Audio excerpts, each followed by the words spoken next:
The views and opinions expressed on the following program may not necessarily reflect the views of the staff, management, or board of Hope Media Group and KSBJ.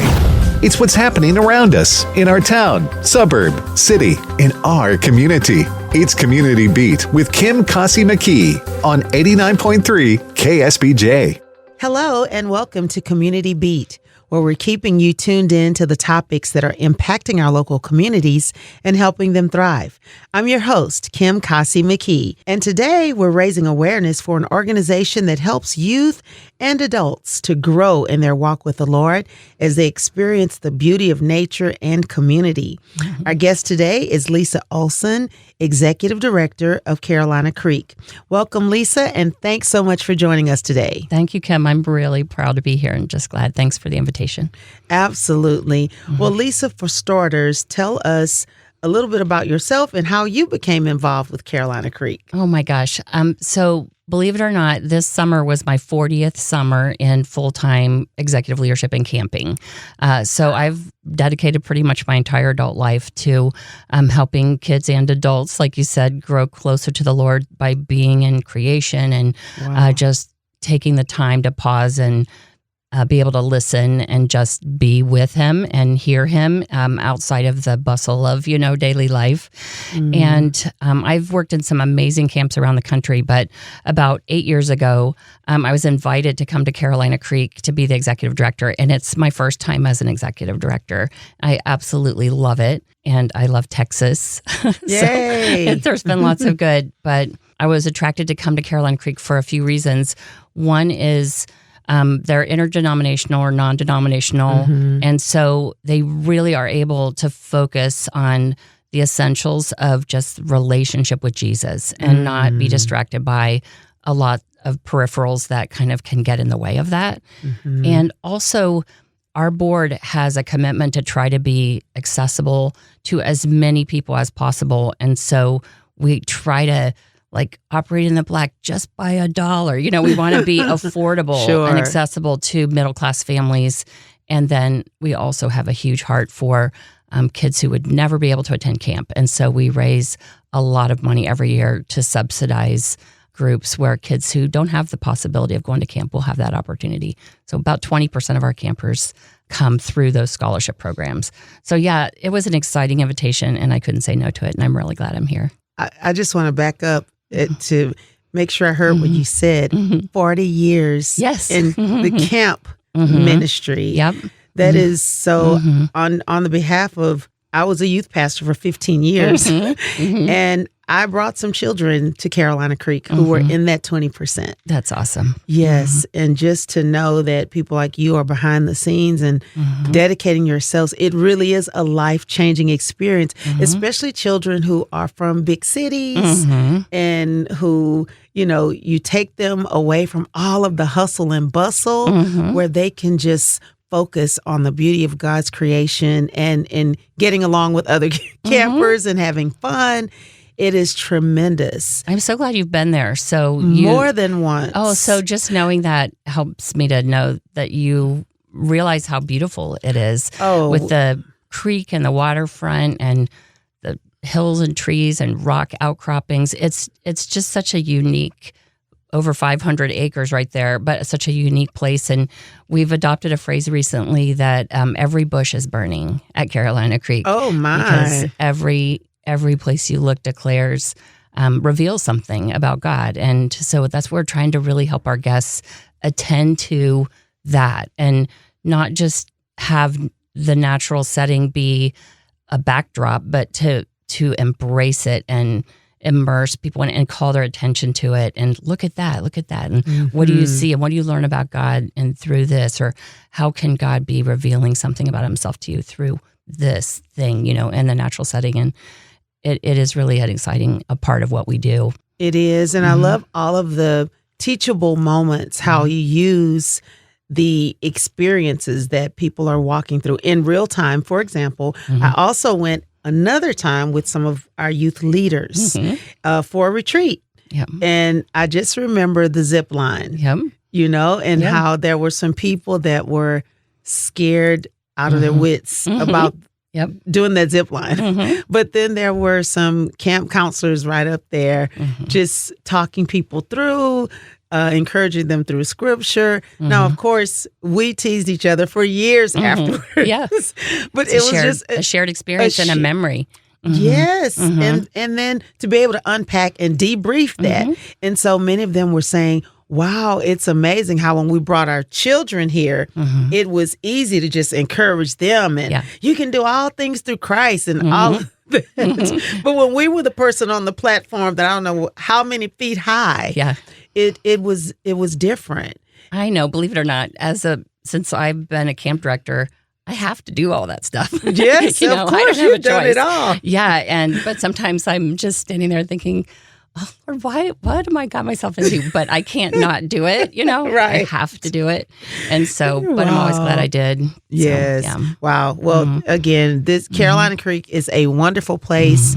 Another occasion we went as a staff for a retreat and had a wonderful, wonderful time there. And so we certainly celebrate all of the amazing work that you all do. So let's talk a little bit about, for those who may not be as familiar with Carolina Creek, what is your mission? You know, our mission is so simple. And this was one of the other things that really attracted me, is that we want to invite anyone who comes through our gates to experience and know the love of Jesus. That's it, to experience and know his love. So not to learn about it or be able to take a quiz or answer questions about it. We're not content driven. Many people come with and through churches. So we know they're learning the word and hearing the word and being discipled and learning church history and Bible narratives. And, you know, they're getting that, a lot of them from their churches. But camp is a place where you can know and experience the love of Jesus in a different way, in a way that's less information and more, you know, formation, if you will, and contemplative.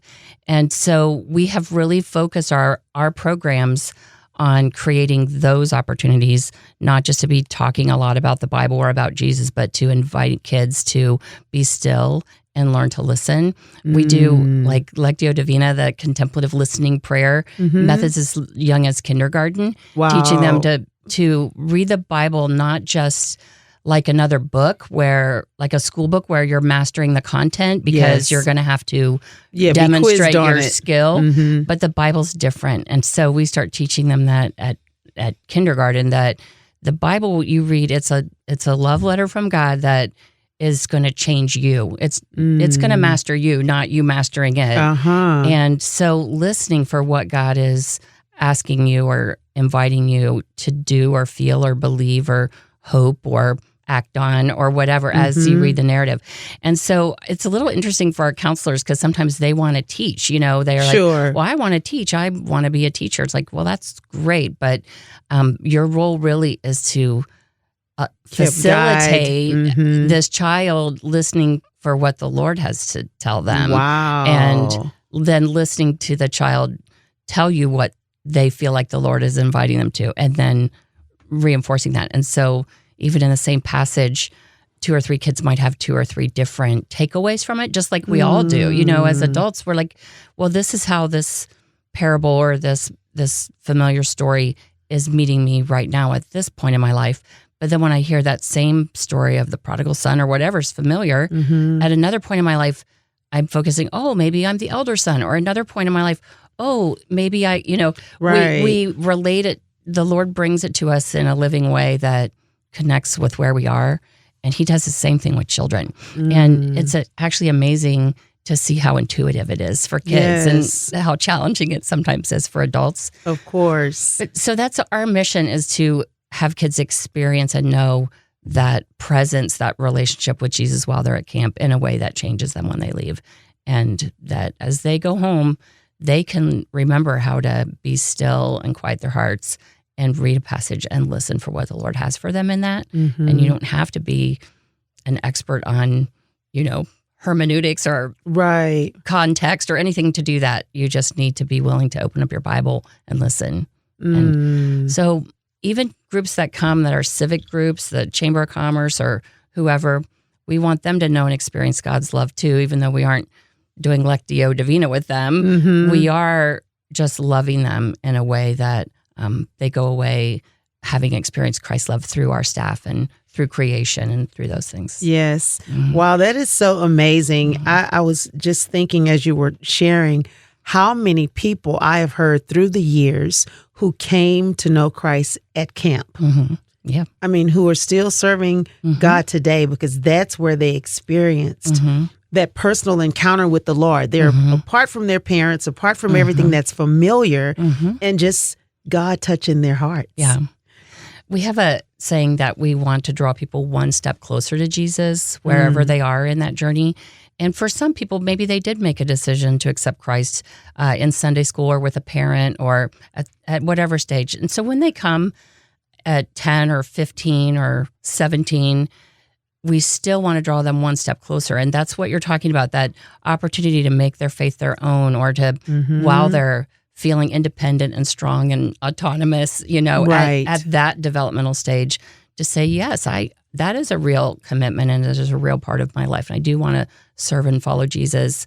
And so some people drawing one step closer to Jesus means reaffirming or reasserting at this life stage or this circumstance of life, yes, I choose Jesus.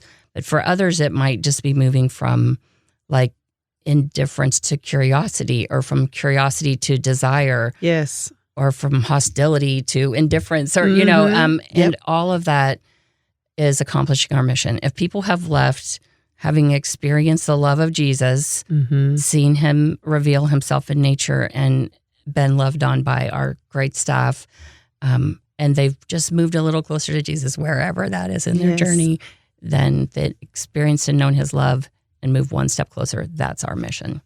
Awesome. And a beautiful mission it is. What is your target population? What is that age range of folks that you serve through the camp? For our summer programs at Camp for Kids, we start at kindergarten and go all the way through 12th grade. We even have what they often call super seniors, the ones who just graduated, but they still want to come back to camp one more year, But we also have started in recent years offering some family camps. And so people bring infants, and love that. And that's of course, awesome. Our winter program now, Lone Star Lights, is families of 3 generations or 4 are coming together. So pretty much all ages. But for camping programs that we run where kids are away from their parents, kindergarten through 12th grade. Okay. So speaking of camping programs, what are some of your specific programs and activities that you provide through the camp? That's a great question. Okay, so at camp, at Carolina Creek, there are 3 different camps. Yes. One is called The Wild. That's a unique camp that I've never seen anything like it in the country, and I've been to hundreds of camps. And that's for kindergarten through 5th grade. There's a bistro, we call it, where they eat.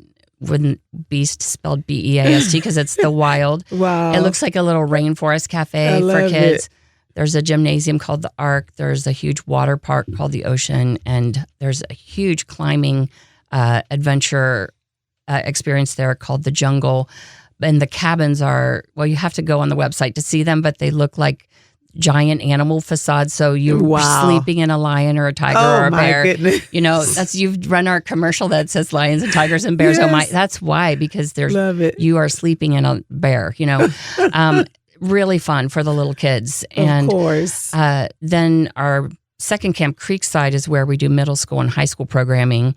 And each camp has zip lines, aquatic activities on the river and on the lake there, pools or the water park at the Wild, target sports, traditional sports. We have pavilions with basketball and volleyball.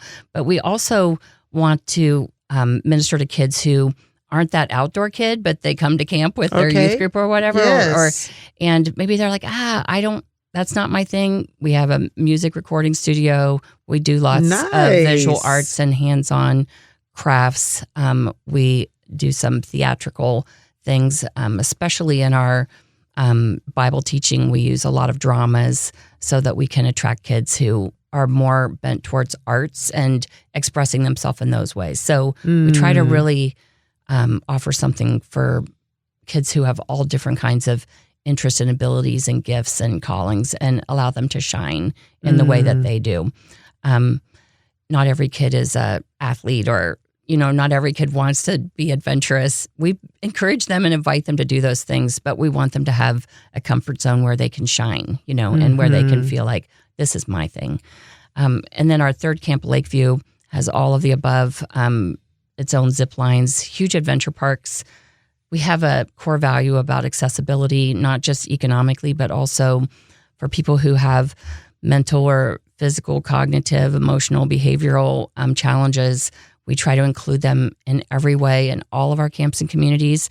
So our adventure parks are all accessible. Like you can just walk out onto them, and then you gain your height by the floor dropping out. Like they're over canyons, sort of. Oh, but wow. you don't have to climb telephone poles to access them. Yes. So we have some amazing adventure activities that anybody can do. Anybody of any age or physical ability or even emotional bandwidth, is sometimes to climb that 20-foot pole to step out on a thing is too much for someone. But if they can walk across a bridge and then they're 20 feet up, they can do one or two elements, and they can have success. So we want everybody to have success, no matter what their physical or emotional challenge threshold is, if you will. So yeah, some really beautiful opportunities in the activity realm for people to do. You all have expanded so much. We have. We've built a lot in the last few years. That is absolutely amazing. So what are some of the ways that adults can access the property? We actually, in the non-summer months, do lots of adult groups. Okay. And most of our beds, we have 1,200 beds, Kim. And oh, my goodness. Most of them are bunk beds. And so when we have adults, though, we try not to use all the top bunks, or, we try to spread you out a little bit. But we'll do men's retreats and women's retreats and church leader retreats, and sometimes missions groups they're forming a team before they go onto the mission field together. We'll do team building and problem solving, communication, build trust, all of those things using our teams building courses and our ropes courses. But we also do have a lodge that has 12 rooms that have two queens in each one. Okay. And that's probably the most used building on the property. I bet. Because lots of women's retreats and people like that use that facility. They want the lodge. Yeah, they want the lodge. And so it's there. We'd like to build more adult housing in the future. But for right now, if you're willing to sleep in a bunk bed, then you can come to Carolina Creek anytime. That is awesome. If you're just tuning in, we're speaking with Lisa Olson, the executive director of Carolina Creek, a wonderful camp located. We are located just outside of Riverside, Texas, 5 miles east of Riverside on 980, but that's about 15 miles north and east of Huntsville. So is where you would find us. So we're really in your backyard. It took me an hour and 15 minutes to get here today. It takes about an hour and 15 minutes from the 610 loop, that coming out of Houston. So an hour and a half to maybe 2 hours if you're all the way in Pearland or Sugar Land, but we're in your backyard. Oh, that's awesome. So Lisa, talk to us about your partners who helps to make this happen. I mean, surely you must have the support of unique community support, volunteer support. Yes. What a great question. Thank you for asking that. All of the facilities at Carolina Creek have been built by generous donors who have a heart for Houston and a heart for kids in Houston and adults and families and churches to know Jesus in this deep and intimate way. And they have built all of the facilities there through their generous gifts. Some of them foundations and some of them private family foundations who support many of the great causes in Houston.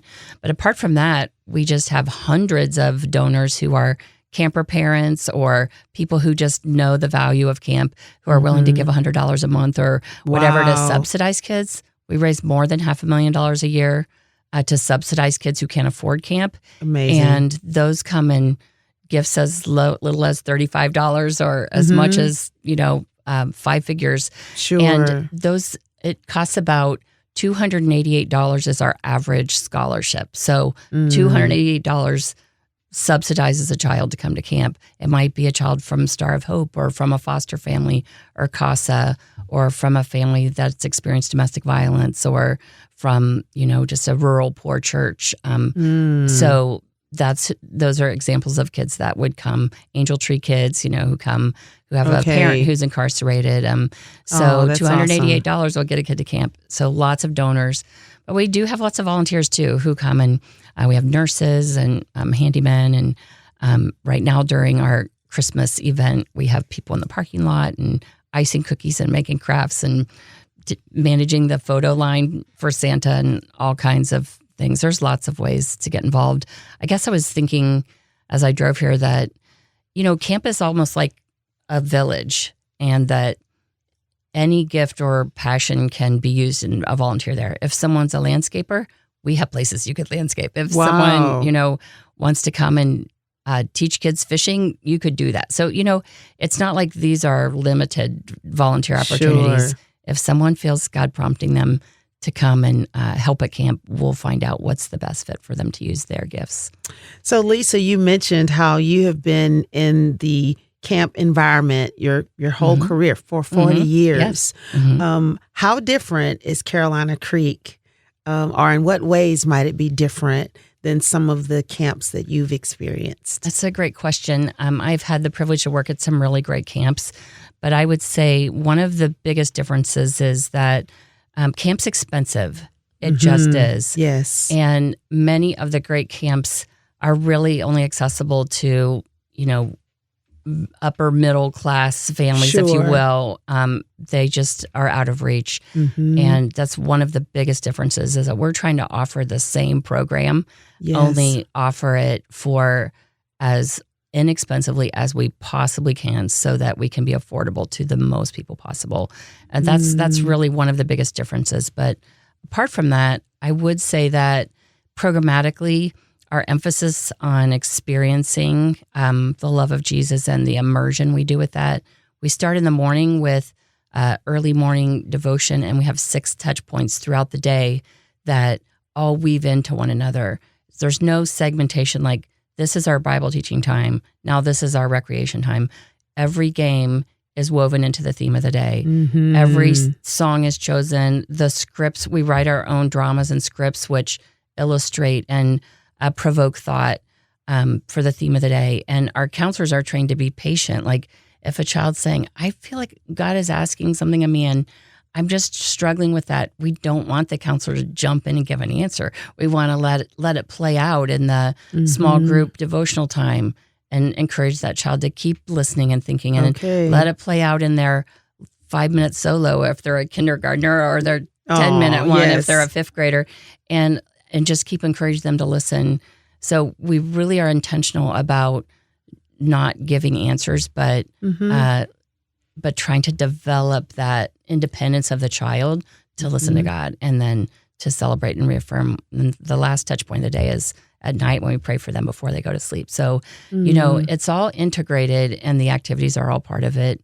Lots of camps do that, but I think Carolina Creek is really focused on that immersive thing, where their life, we want faith and the awareness of God's presence to be continuous. Yes. Not only at certain times. Oh, that's and the more awesome. we can help kids to cultivate that and to understand that and to seek it, then that's where we'll be successful. Absolutely. That will help them for the rest of their lives. Yeah. Well, Lisa, you've got to tell us what's happening right now at Carolina Creek.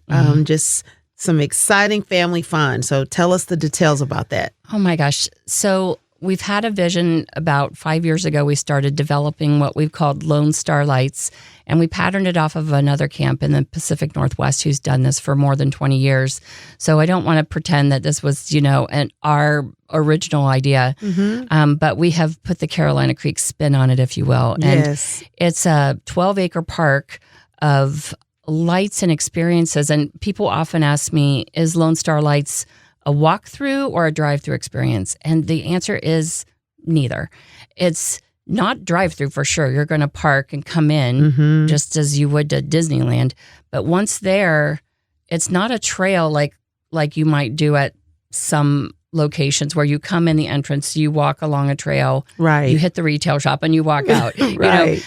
It is more like Disneyland, where there's different zones. There's Candy Cane Lane, where you'll find Santa and our community stage and a bounce house and a storyteller and a talking reindeer. Then there's the ranch, where you'll find bucking barrels and a chuck wagon experience with a cowboy doing rope tricks and musical routine with magic and all kinds of fun stuff, in a coffee house and horseback riding. And then there's the reason for the season, we call this zone, where there's a larger than life-size nativity. There's a prayer arbor, and that's where we have the petting farm, because there's 40 animals, there that are like the animals of the nativity, and there's a playground and some narrative monologues going on there.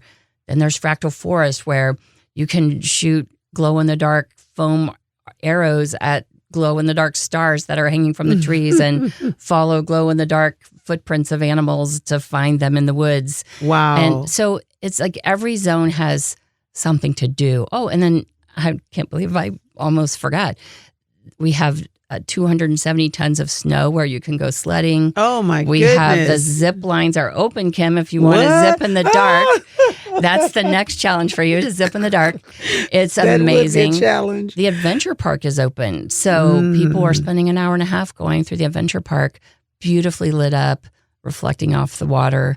It's an incredible, incredible thing. So it's almost like Christmas camp. Yes. Really, it's a unique family experience. And that doesn't even take into account the other side of camp, where we have a dinner theater going with 80 players, is performing a professional top-level thing in our worship center. We provide an amazing dinner with filet or some other options. Wow. It's awesome. You can stay overnight if you're driving a distance. We have overnight cabins and the adult guest lodge that I mentioned with the 12 rooms that we have. But we also flip our camper cabins at Creekside. We took out all the bunks, and we've made what we call family cabins that have little living room areas and tables and chairs and Nice. Christmas trees, and they can sleep 6 or 7 people. So a lot of families come that don't live near each other, but they come to enjoy the park together, and then have the cousins exchange their gifts and spend the night, Nice. and have breakfast the next morning. It's really fun. We're so excited about it. Last year was our first year, and we served about 16,800 people. Wow. We're hoping to serve 20,000 this year in 20 nights. And so it's really beautiful, but it's a Christ-centered experience, but it's a friendly place to bring friends who may not know Christ, or who may know him but have some distance in that relationship, because it's not in your face, Sure. We're not, there's no Bible proclamation, going Sure. on. Yeah. And yet it's there. It's interwoven. It's interwoven. And it's so beautiful. In the larger than life nativity scene is situated so that you can walk into it and you can sit with the shepherds and read their story, or sit with the kings and read their story. Wow. Joseph's story, Mary's story. There's so much scripture there that's just passive. So people can access it. Yes. Some, for the first time, have never read these narratives. Others, they're familiar, but this is like we were saying, the word hits them at a new place in their life, and maybe impacts them in a different way. And some, you'll see a parent kneeling with a child, reading out loud and pointing and, Wow. explaining the whole nativity story to them. It's really beautiful. It's one of my favorite things to watch. So you literally can go through your own pace throughout the camp and just experience all that as much as you can with the time that you have. I was at breakfast the other day with some overnight guests, and I said, "Did you see this? Did you say that?" And they said, "No, we didn't even get to that zone," because they had done the adventure park. And they're like, "Next year we'll have to do that." And we've added some things this year. We added a big maze in our soccer court that's beautiful. So it sounds incredible. It's really fun. And our creative program team and our creatives who do our media and our video and our audio production all year round created this event. And we didn't hire like a big glitzy company. Yes. This is Carolina You did it Creek. in-house. Yeah. Wow. And if people come and see, wow, this is Carolina Creek, then we hope they'll come back to camp and just begin a relationship with us that'll last for as long as the Lord allows. It is so awesome. Well, let us know how can people get tickets to come. So easy. You can go to Lone Star Lights, all one word, .org. And we operate we started the day after Thanksgiving on the weekends, but now this week we start on Thursday, which I think the 14th, and goes all the way through the 22nd. So we have 9 days left. We're right in the middle of the run. And you can get tickets on lonestarlights.org. Once you have reserved a ticket for a certain night, there's a section that says add-ons. If you want to do the zip line, Kim, or the adventure park, or crate stacking, or the chuck wagon dinner, those have a small upcharge because we have limited capacity. And so, but you can go on and reserve your time, so you don't wait till you arrive and then hope to buy it because it may be sold out. So I may take my chances and wait till I get there. I'll get you on. Oh, I bet you will. Yeah, so it's easy, and we would love for people just to come and check us out. And did you say it's the 14th through the 22nd? So we start this Thursday through Friday, and then we end on the 22nd this year. Awesome. Wow. Well, this sounds like just a wonderful opportunity. It's so much more than driving through to see Christmas lights. Yes. I mean, that's nice. Yeah. But this is a multi-leveled experience. Yeah. We're trying to get media. We have a lot of media from last year's experience, but if you want to see current things, go to Facebook or Instagram. Okay. People are just posting like crazy. Sometimes I guess will post 75 or 100 photos from their time in the park. And that's really fun. There's 3 performance venues. We've got dance troupes. We had a couple karate troupes the last couple of weeks, square dancing. We bring in entertainers from the community, and there's a lot to do. I tell you, it's really fun. So awesome. Well, Lisa, I'll leave the last words with you. Anything else you'd like to share with our listeners about Carolina Creek, or what they can look forward to if they come? I think what comes to mind to share is just how much we value your prayers. And, I spend the first few hours of each night at Lone Star Lights out on the highway, waving the cars in off the highway. Yes. And I pray for each carload of people as they come in, just that they will experience and know the love of Jesus while they're there. And even if they leave that one step closer going, wow, that was interesting. I want to think more about my relationship with Jesus and where that's at, because of their experience. That's what we want. And we can use your prayer all year round.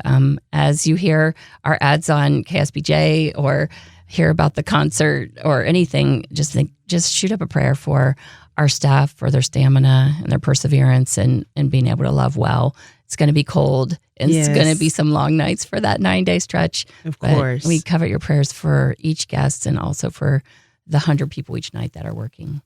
Absolutely. And one more time, the places to follow you, where will we go? You can find us on Facebook, on Instagram, at carolinacreek.org, or at lonestarlights.org. We also have a Vimeo channel and a YouTube channel. So whatever your preferred way, social media or websites, you'll find us. So we look forward to seeing you at Carolina Creek. Awesome. And we look forward to being there, Lisa. And thank you for all that you and your team are doing to help youth and adults, as you say, just go one step closer in their relationship with the Lord. Thanks again to our guests, Lisa Olson, the Executive Director of Carolina Creek, for joining us today. And again, to learn more about Carolina Creek, you can go to their website, or you can follow them in all of the ways that she has stated. And as always, thank you to our wonderful listening audience for joining us. And we hope you'll tune in again next week for another edition of Community Beat. Thanks for joining us for Community Beat with Kim Kasi McKee. Join us every Saturday morning at 5:30 on 89.3 KSBJ.